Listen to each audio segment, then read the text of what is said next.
ആതൈതും മിൻ സകാത്തിൻ തുരീദൂന വജ്ഹല്ലാഹി ഫഉലൈക ഹുമുൽ മുൾഇഫൂൻ. അല്ലാഹുവിന്റെ പൊരുത്തം ആഗ്രഹിച്ചുകൊണ്ട് നിങ്ങൾ കൊടുക്കുന്ന സകാത്ത് ഫഉലൈക ഹുമുൽ മുൾഇഫൂൻ, അവര് വർധനവ് ലഭിക്കുന്നവരാണ്. നിങ്ങൾ ആ കൊടുക്കുന്ന ആളുകളില്ലേ, നിങ്ങൾക്ക് അല്ലാഹു വർധനവ് തരും. മുൻഗാമികളിൽ അല്ലാഹു തആല അങ്ങനെ കൊടുത്തിട്ടുണ്ട്, പിൽക്കാലത്തുള്ളവരിലും അല്ലാഹു അങ്ങനെ കൊടുത്തിട്ടുണ്ട്. കൃത്യമായി സകാത്ത് കൊടുക്കുന്ന മനുഷ്യൻ അല്ലാഹുവിനെ ഭക്തിയുള്ള മനുഷ്യനാണ്. സകാത്ത് കൊടുക്കുന്ന മനുഷ്യൻ തഖ്വയുള്ള മനുഷ്യനാണ്. വസയുജന്നബുഹൽ അത്ഖാ അല്ലദീ യുതീ മാലഹു യതസക്കാ. മുത്തഖിയായ മനുഷ്യൻ നരകത്തിൽ നിന്ന് ബഹുദൂരം മാറി നിൽക്കും. അല്ലാഹുവിന് തഖ്വ ചെയ്യുന്ന മനുഷ്യൻ നരകത്തിൽ നിന്ന് ബഹുദൂരം വിട്ടു നിൽക്കും. വസയുജന്നബുഹാ, ആ വലിയ തീയുണ്ടല്ലോ, ദുനിയാവിൽ നമ്മളാരും കാണാത്ത തീ, ഒരാൾക്കും ഇവിടെ ഉണ്ടാക്കാൻ കഴിയാത്ത തീ. ദുനിയാവിൽ മൊത്തം അഗ്നികുണ്ഡം തയ്യാറാക്കിയാലും നരകത്തിലെ തീയിന്റെ ഭാഗത്തേക്ക് എത്തൂല. അത്രയും വലിയ അഗ്നിയിൽ നിന്ന് മാറി നിൽക്കും, ദൂരെ നിൽക്കും. അൽ അത്ഖാ, അല്ലാഹുവിനെ തഖ്വ ചെയ്യുന്ന മനുഷ്യൻ. എന്താണ് ആ മനുഷ്യന്റെ അടയാളം? യുതീ മാലഹു യതസക്കാ, സകാത്ത് കൊടുക്കുന്നവനാണ്. സകാത്ത് കൊടുക്കുന്ന മനുഷ്യൻ മുത്തഖിയായ മനുഷ്യനാണ്, തഖ്വയുള്ള മനുഷ്യനാണ്.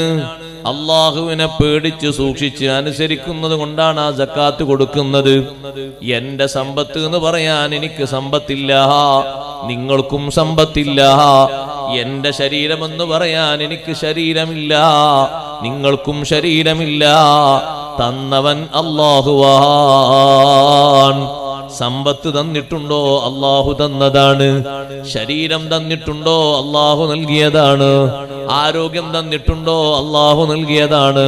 സ്വന്തമെന്ന് പറയാൻ നമുക്ക് ഒന്നുമില്ല, മുഴുവനും റബ്ബ് സുബ്ഹാനഹു വ തആല തന്നതാണ്. അപ്പോൾ പിന്നെ ആ റബ്ബിന്റെ നിയമങ്ങൾ അംഗീകരിക്കുന്ന മുസ്ലിമായ മനുഷ്യൻ സകാത്ത് കൊടുക്കാതിരിക്കൂല. സകാത്ത് കൊടുക്കുന്നതവന് എളുപ്പമാണ്. സകാത്ത് കൊടുക്കുന്ന ആളുകൾ വിജയിച്ചു പോയി എന്ന് ഖുർആൻ പറഞ്ഞില്ലേ? ഖദ് അഫ്ലഹ മൻ തസക്കാ വദക്കറ സ്മ റബ്ബിഹി ഫസല്ലാ. സകാത്തിന്റെ വിഷയത്തിലാണ് ഈ ആയത്തിറങ്ങിയത് എന്ന് അബ്ദുല്ലാഹി ഇബ്നു ഉമർ റളിയല്ലാഹു അൻഹുമാ റിപ്പോർട്ട് ചെയ്ത ഹദീസിൽ കാണാം. ഖദ് അഫ്ലഹ മൻ തസക്കാ, സകാത്ത് കൊടുത്തവൻ വിജയിച്ചു പോയി, തീർച്ച. വദക്കറ സ്മ റബ്ബിഹി, സകാത്ത് കൊടുത്തിട്ട് മതിയാക്കിയില്ല, തക്ബീറും ചൊല്ലി. സകാത്ത് കൊടുക്കലോടുകൂടെ തക്ബീർ ചൊല്ലുന്നൊരു പെരുന്നാൾ നമുക്കില്ലേ സഹോദരങ്ങളെ? അതിന് ഫിത്ർ സകാത്ത് എന്ന് പറയൂലേ? അന്ന് പ്രധാനപ്പെട്ട ഒരു അമലല്ലേ തക്ബീർ?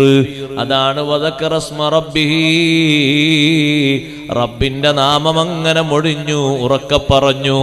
അതെല്ലാ വീടുകളിലും എല്ലാ പള്ളികളിലും അതങ്ങനെ മുഴങ്ങി. ഫസല്ലാ, പെരുന്നാൾ നിസ്കാരവും നിർവഹിച്ചു. അപ്പൊ സകാത്ത് കൊടുക്കുന്ന മനുഷ്യൻ മുത്തഖിയായ മനുഷ്യനാണ്, അവൻ വിജയിച്ച ആളാണ്.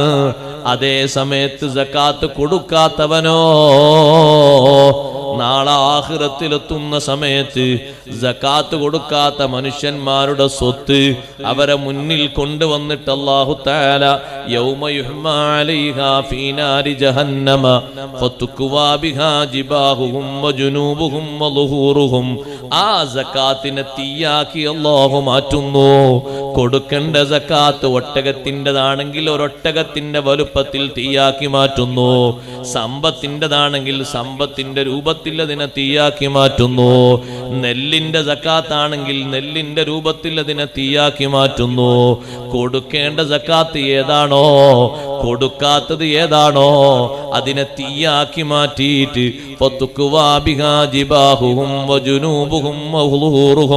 അവരെ മുഖത്തിന്റെ നെറ്റിഭാഗത്ത് സമ്പത്ത് കൊണ്ട് മിനുക്കിയ മുഖമല്ലേ, അവരുടെ ശരീരത്തിന്റെ മുതുകിന്റെ ഭാഗത്ത്, കവിളിന്റെ ഭാഗത്ത് സഹിക്കാൻ കഴിയാത്ത ചൂടുകൊണ്ട്, ചൂട് വെച്ച് തന്നുകൊണ്ട് അല്ലാഹു തആല മലക്കുകളെ കൊണ്ട് പറയിപ്പിക്കും, ഹാദാ മാ കനസ്തും ലി അൻഫുസികും, നിങ്ങൾക്ക് വേണ്ടി നിങ്ങൾ സൂക്ഷിച്ചു വച്ച ധനമല്ലേ ഇത്, അല്ലാഹുവിന്റെ മാർഗത്തിൽ ചെലവഴിച്ചില്ലല്ലോ, ഫദൂഖൂ മാ കുൻതും തക്നിസൂൻ, നിധിയാക്കി സൂക്ഷിച്ചതിന്റെ അനന്തര ഫലം നന്നായി ആസ്വദിച്ചോളൂ. സകാത്ത് കൊടുക്കാത്ത മനുഷ്യൻ നമ്പേ തോറ്റുപോയി സഹോദരങ്ങളെ.